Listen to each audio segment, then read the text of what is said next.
नमस्कार बंधुओं, हम लोग पीछे क्लास में देख रहे थे प्रॉपर्टीज ऑफ कोलॉइडल सॉल्यूशन। तो कोलॉइडल सॉल्यूशन का प्रॉपर्टीज तो हम लोग देख लिए। अब हम लोग देखने जा रहे हैं एक इसी से रिलेटेड टॉपिक है इमल्सन या पायस। तो पायस किसको कहते हैं उसको जाने, कितने प्रकार के होते हैं, छोटा सा टर्म उससे रिलेटेड। उसके बाद तब फिर अंतिम क्लास में हम लोग देखेंगे कि कोलॉइडल सॉल्यूशन का क्या एप्लीकेशन है। तो पहले हम लोग यहां देखते हैं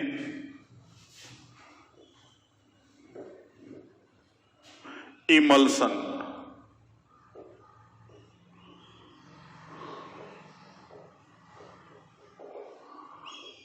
या पायस।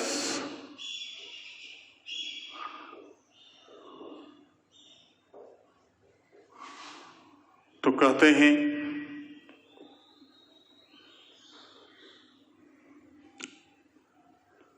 वैसे प्रकार के कोलॉइड विलयन जिसमें सभी अवयव मतलब डिस्पर्सन मीडियम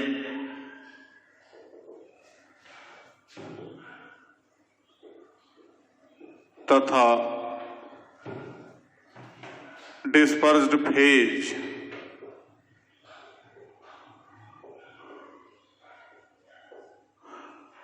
द्रव अवस्था में उपस्थित हों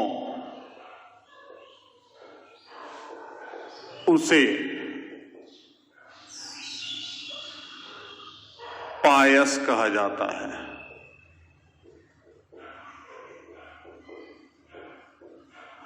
अथवा जब द्रव डिस्पर्सन मीडियम में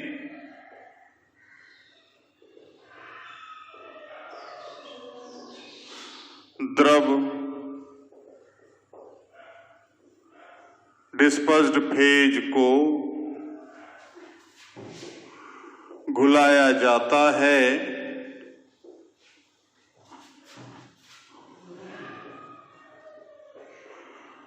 तब प्राप्त कोलॉइड विलयन को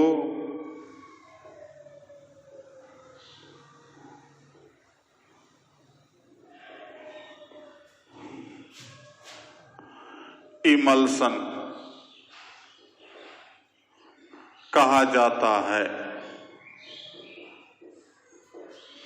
ठीक है कि जब किसी भी लिक्विड सॉल्वेंट है और लिक्विड सॉल्यूट है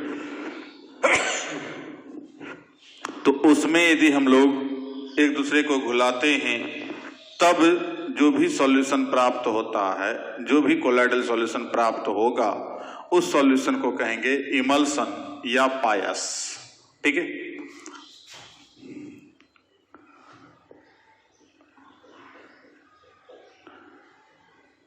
इमल्सिफिकेशन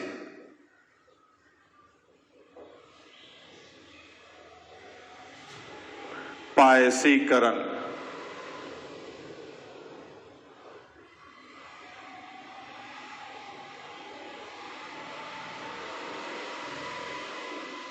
द्रव डिस्पर्सन मीडियम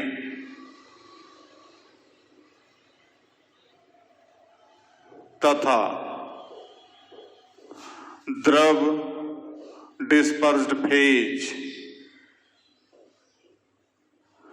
के सहायता से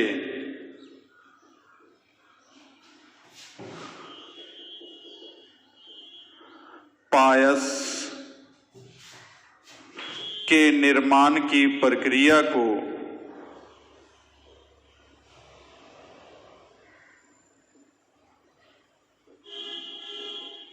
पायसीकरण कहा जाता है। इमल्सिफिकेशन अर्थात एक तरफ लिक्विड डिस्पर्स्ड फेज है,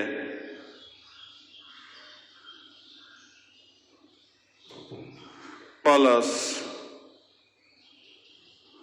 लिक्विड डिस्पर्सन मीडियम है।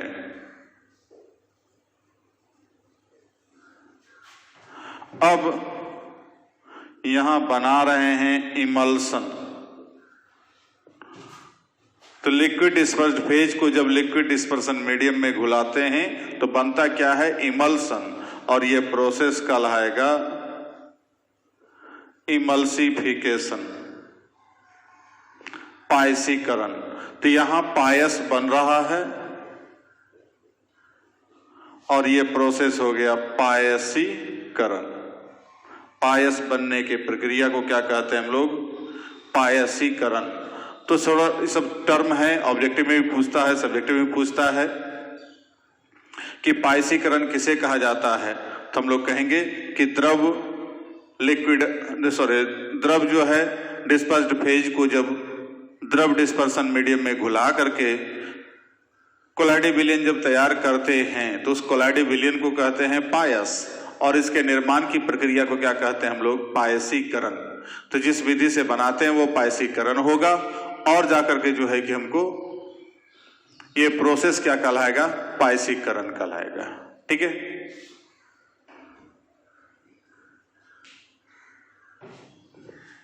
लिख लीजिए इसको पहले।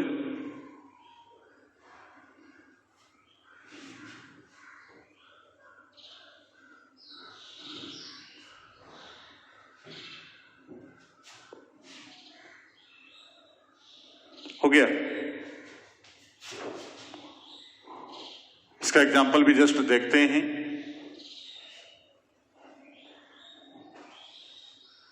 इसका टाइप देखेंगे तो उसी में एग्जाम्पल देखेंगे।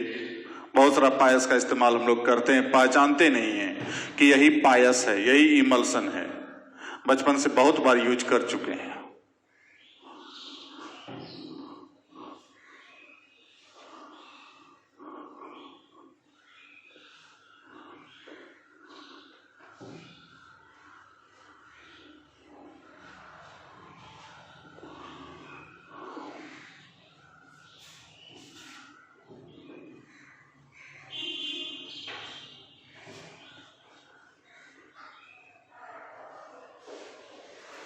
इमल्सिफाइंग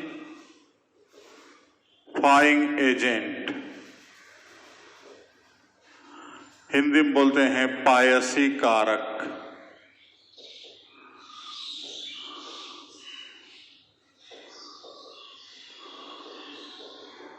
चूंकि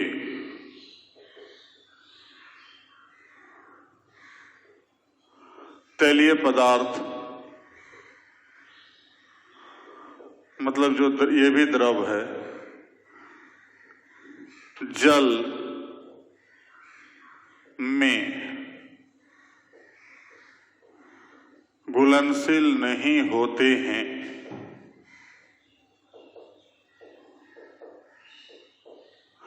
परंतु किसी अन्य पदार्थ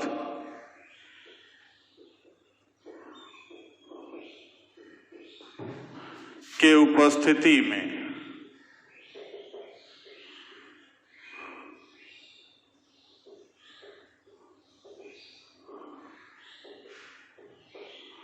जब दोनों को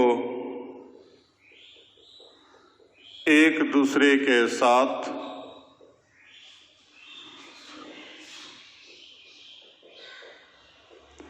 घुलाकर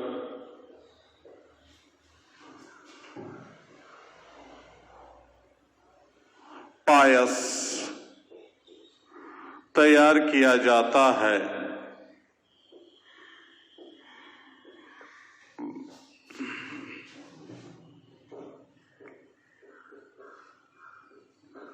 तब उस पदार्थ को पायसी कारक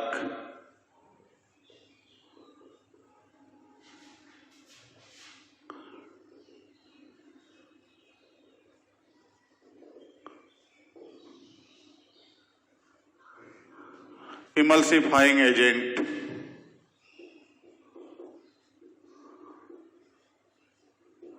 कहा जाता है। मतलब जब वैसा कोई भी हमको आसानी से घुल जाए दो द्रव, तब तो कोई बात नहीं है, लेकिन जो द्रव आपस में घुलता नहीं है तो उसको घुलाने के लिए किसी अन्य पदार्थ का यूज तो करना पड़ेगा। तो वो अन्य पदार्थ का जो यूज करते हैं वही अन्य पदार्थ कहलाता है इमल्सिफाइंग एजेंट। जैसे आप देखते हैं दूध में क्या रहता है, तो दूध में पानी अधिकांश रहता है, इसके अलावा वसा घुला हुआ रहता है उसमें। तो वसा जो तैलीय पदार्थ है और दूध जो है, पानी तो पानी है, दोनों आपस में घुलनशील नहीं होना चाहिए, एक दूसरे में घुलना नहीं चाहिए, लेकिन फिर भी शुरुआत से ही घुला हुआ है। तो इसका मतलब अपने नहीं घुला हुआ है, उसमें एक थर्ड पर्सन भी काम कर रहा है। वहां कैसिन नाम का प्रोटीन जो है वो प्रेजेंट है, जो कि इमल्सिफाइंग एजेंट के रूप में काम कर रहा है, दोनों को घुला मिला रहा है और दूध का निर्माण करा रहा है। तो इमल्सिफायर वहां पर कौन है? Casein protein. एग्जाम्पल में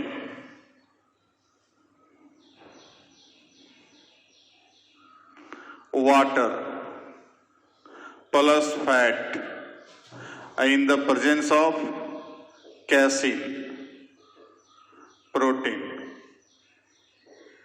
अब तब जाकर के जो है कि यहां बना हमको मिल्क। तो ये कैसिन प्रोटीन यहां पर क्या है? इमल्सिफाइंग एजेंट है अथवा इमल्सिफायर है। तो पूछता है ऑब्जेक्टिव में कि दूध में इमल्सिफाइंग एजेंट के रूप में कौन प्रेजेंट है? तो वहां पर क्या है? कैसिन। या दूध में कैसिन का वर्क क्या है, कैसिन का कार्य क्या है? तो कैसिन वहां किस तरह से काम कर रहा है? तो पायसिक कारक के रूप में काम कर रहा है, जो कि एक दूसरे को आपस में घुला रहा है, दोनों को, जो घुलनशील नहीं है, लेकिन इसकी उपस्थिति में ये घुल रहा है और घुल के मिल्क दूध का निर्माण कर रहा है। तो ये कहलाएगा इमल्सिफाइंग एजेंट। लिखिए इसको।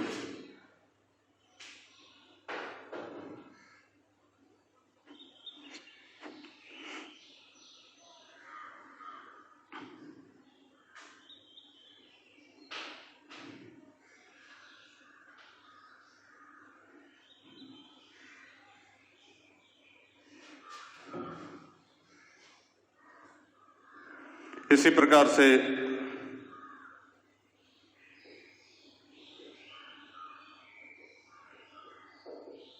Lamp black, synthetic soap etcetera, ये सब का सब भी इमल्सिफायर का यूज के रूप में यूज होता है कहीं कहीं, बहुत सारा एक्सपेरिमेंट में। ठीक है, तो इस प्रकार से आगे जो है कि हम लोग को इसको जाकर के यूज करते हैं, जो आगे जा कहीं कहीं चर्चा होगा वहां पर बताएंगे वहां पर क्या है, ये इमल्सिफायर है।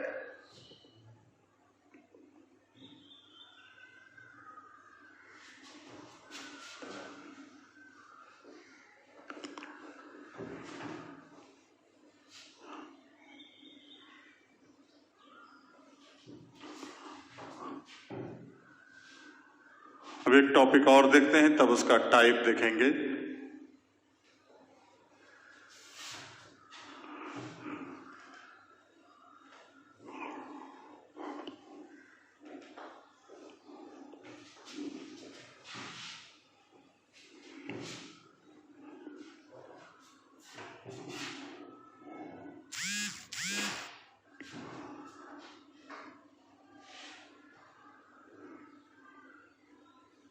डिमल्सिफिकेशन,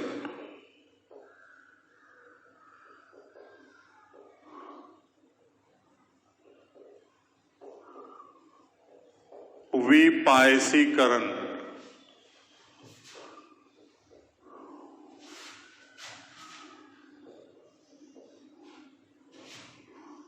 किसी इमल्सन कि सभी अवयवों को एक दूसरे से अलग करने की प्रक्रिया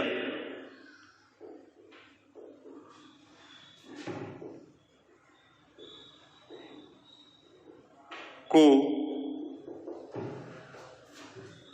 विपायसीकरण कहा जाता है। मतलब पायसीकरण का उल्टा।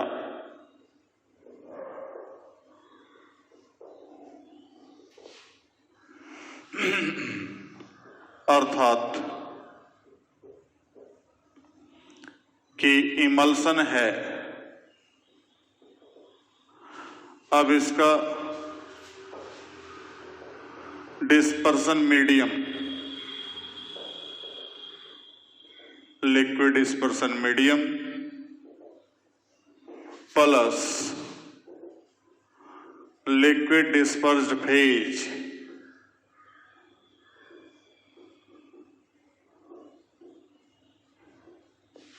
तो ये प्रोसेस कहलाएगा डिमल्सिफिकेशन।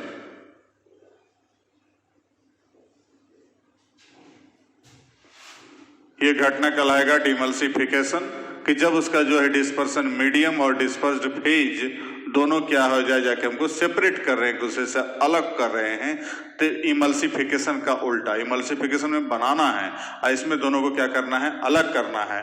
तो इस प्रोसेस को हम लोग क्या कहेंगे, डिमल्सिफिकेशन या विपायसीकरण।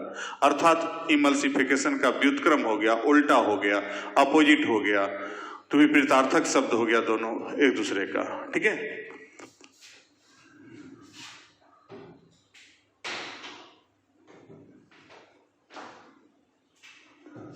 यह प्रक्रिया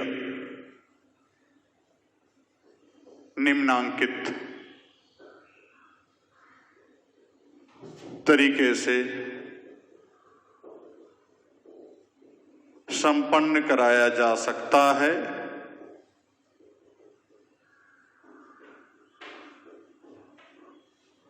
तरीका है बाय कूलिंग।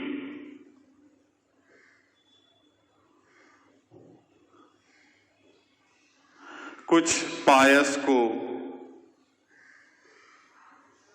ठंडा करने पर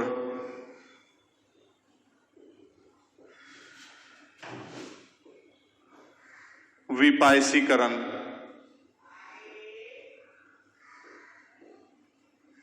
पूर्ण होता है। ठीक है, कि जब ठंडा करेंगे तो उसका कंपोनेंट उसको क्या होगा, छोड़ करके अलग हो जाएगा। दूसरा है, कभी कभी देखेंगे आप ठंडी के दिन में दूध के ऊपर जो छाली जो होता है वो मक्खन के रूप में तैरने लगता है पूरा ठंडा दिन में। गर्मी दिन में नहीं रहेगा, लेकिन ठंडा दिन में पूरा ढेला ढेला होकर के तैरने लगता है। तो वो जाकर के क्या है, विपायसीकरण का एग्जाम्पल है। बाय सेंट्रीफ्यूगल फोर्स, अपकेंद्र बल, अपकेंद्र बल लगाकर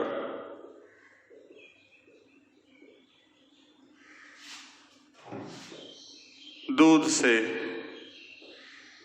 क्रीम अलग किया जाता है।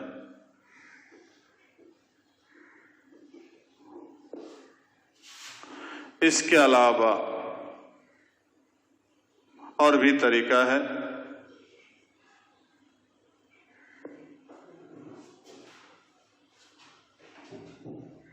फिल्ट्रेशन,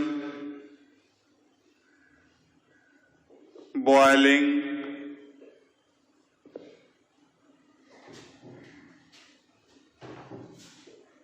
इलेक्ट्रोस्टैटिक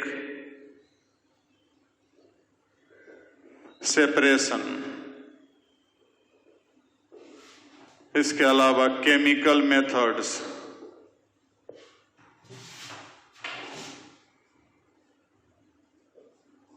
इत्यादि के द्वारा भी विपायसीकरण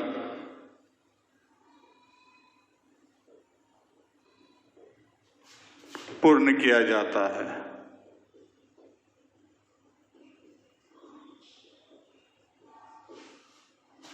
ठीक है, तो विपायसीकरण की प्रक्रिया पूर्ण किया जाता है इस तरीके से भी। तो ये था आपका जाकर के जो है विपायसीकरण। तो पायसीकरण का उल्टा हो गया विपायसीकरण। तो किन किन तरीके से हम लोग कर सकते हैं उसको यहां पर दिखलाई पड़ रहा है।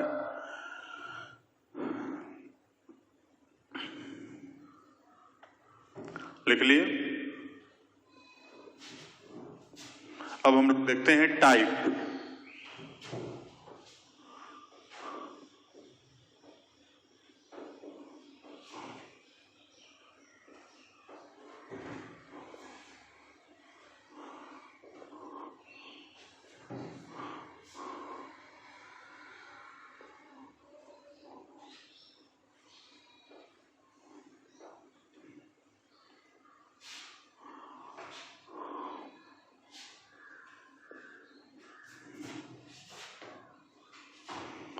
Types of emulsion।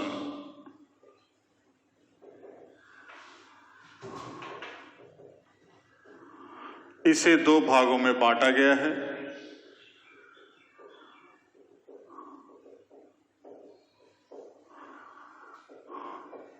एक water in oil type emulsion, W/O type. जब जल को तैलीय पदार्थ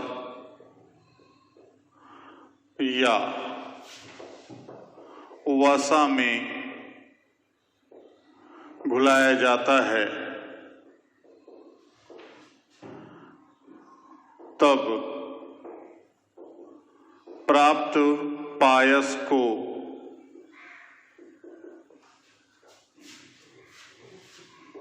W/O टाइप पायस कहा जाता है।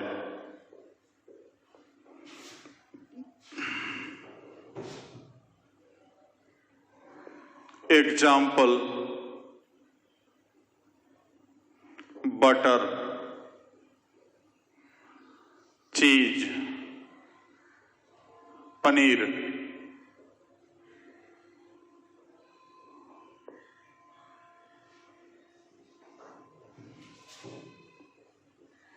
Cold cream, cod liver oil etcetera. That is यहां पर क्या हो गया, तो डिस्पर्सन मीडियम हो गया, जो घोलक है। डिस्पर्सन मीडियम बोले तो घोलक, तो ये वाइल या फैट होगा। और डिस्पर्स्ड फेज हो गया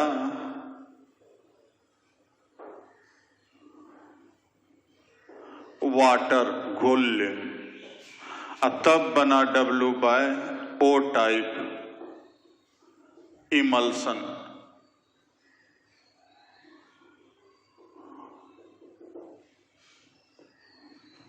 ठीक है, कि जब हमको डिस्पर्सन मीडियम में कौन है, वायल या फैट है, और डिस्पर्स्ड फेज के रूप में कौन प्रेजेंट है, वाटर है। वाटर को घुला रहे हैं फैट या इसमें, तब वहां पर बन रहा है W/O टाइप इमल्सन। अब दूसरा, oil in water type emulsion, O/W type, opposite. कि जब तैलीय पदार्थ को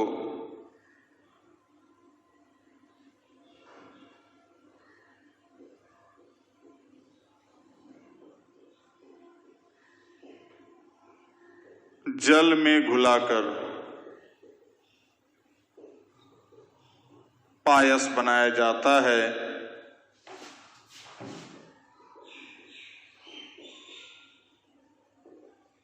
तब इसे O/W टाइप पायस कहा जाता है। अर्थात आपकी जो डिस्पर्सन मीडियम होगा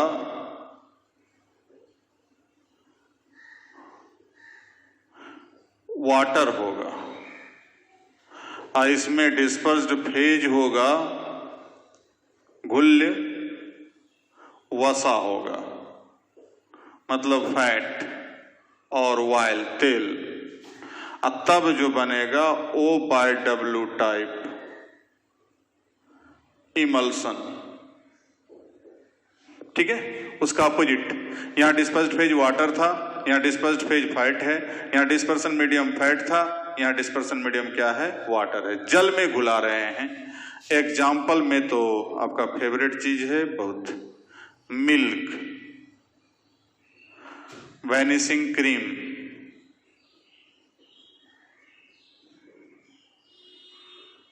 एटसेट्रा।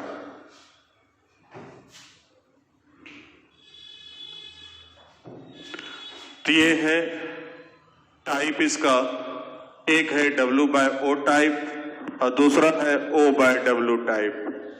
तो दोनों टाइप हम लोग यहां पर इमल्सन देख चुके हैं। अब इसका अंतर देखते हैं, दोनों में कुछ अंतर है, उस अंतर को देख ले और तब इसका application.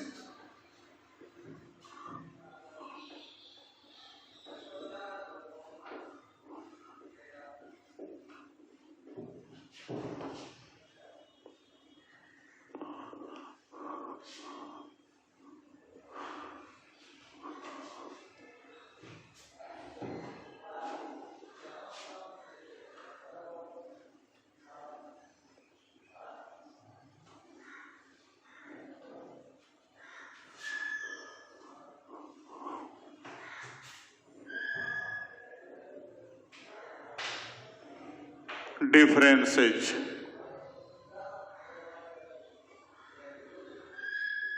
between O/W type and W/O type emulsion.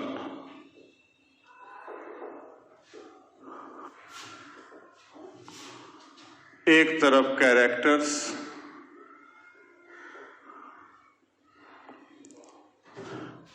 O/W type emulsion, इधर W/O type emulsion।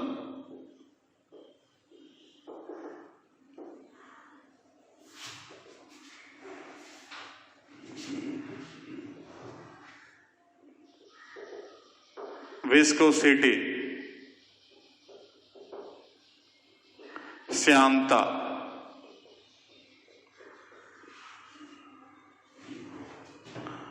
इसका निम्न होगा, इसका उच्च होगा। दूसरा वैद्युत चालकता,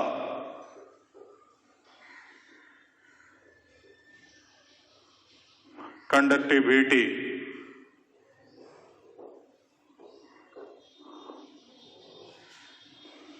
इसका उच्च चालकता होगा।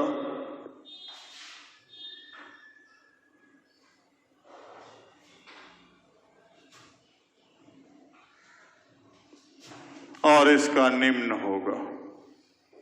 इसमें इलेक्ट्रिक करंट उतना नहीं होगा, इसमें इलेक्ट्रिक करंट ज्यादा पास होगा। तीसरा तनुता, डाइल्यूशन। तो O/W टाइप है, वसा घुला हुआ है जल में। तो यहां पर क्या है, जल को मिलाने पर तनु होता है, पतला हो जाएगा। और इसमें जो है वसा या तैलीय पदार्थ को मिलाने पर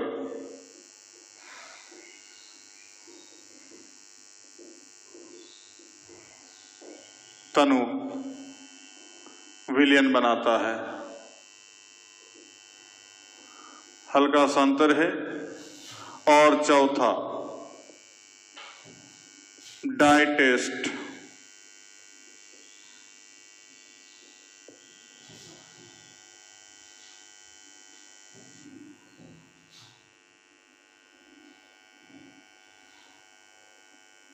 जब इसे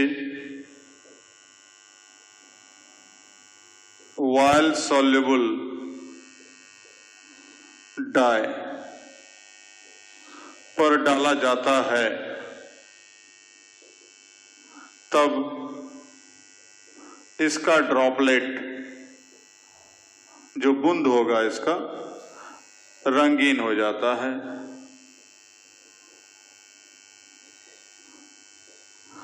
और जब इसे वायल सॉल्युबल डाई पर डाला जाता है तो माध्यम रंगीन हो जाता है। मतलब डाई जो जिसमें हम डाल रहे हैं डाई ही इसमें रंगीन चेंज हो जाएगा अलग, और इसमें जो है कि इसका जो है बूंद उसी का कलर चेंज हो जाएगा। तो इस प्रकार से हम लोग देखें कि ये सारा अंतर पाया जाता है O/W टाइप और W/O टाइप कोलोइडल सॉल्यूशन में। ठीक है,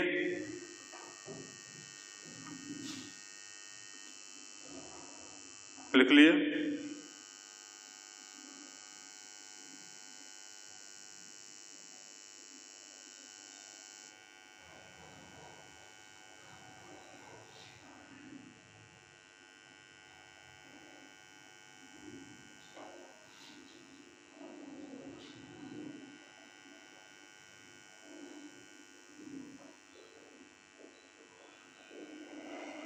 अब हम लोग देखते हैं इसका एप्लीकेशन।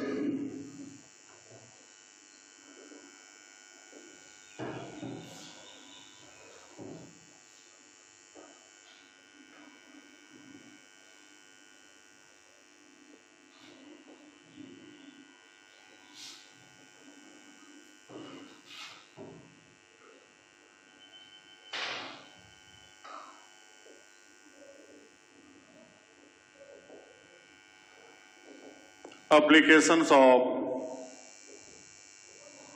emulsion। पायस का अनुप्रयोग।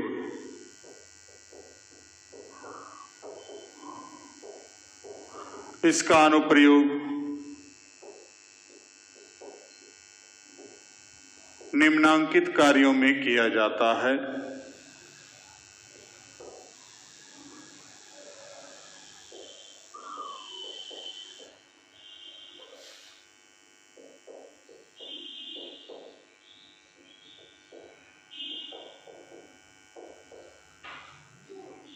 एक, पहला नंबर साबुन या मार्जक में क्लींजिंग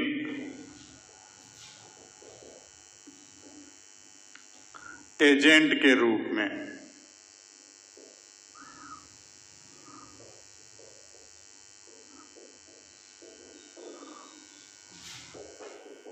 दूसरा औषधि,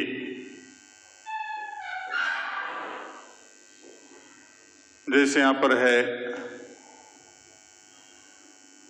कफ सिरप,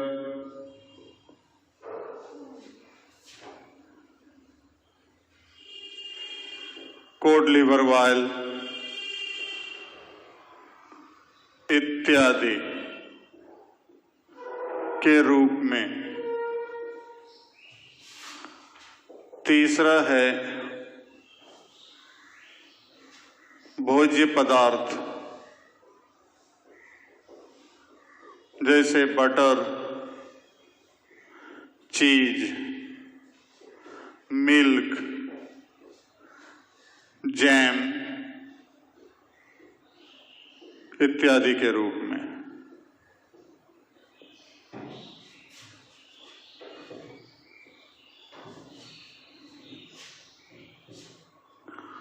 विसंक्रामक जैसे डिटॉल, लाइजॉल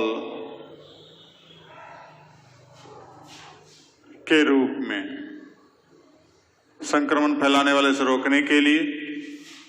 तो ये सब जाकर के जो है कि इसका अनुप्रयोग है, बहुत सा कार्यों में होता है। तो इस प्रकार से हम लोग पायस कहते किसको हैं वो देख लिए, और उसके बाद जाके पायस का टाइप देखे, पायस बनाने का तरीका देखे, पायस का अनुप्रयोग क्या है वो देखे। उसके बाद जाके हम लोग यहाँ पर इसको यहीं छोड़ रहे हैं। अगले क्लास में हम लोग मिलेंगे कोलैंडी विलियन का अनुप्रयोग के साथ, और वो तब चैप्टर क्या होगा, लास्ट हो जाएगा, लास्ट क्लास होगा अगले क्लास में। तब तक के लिए धन्यवाद।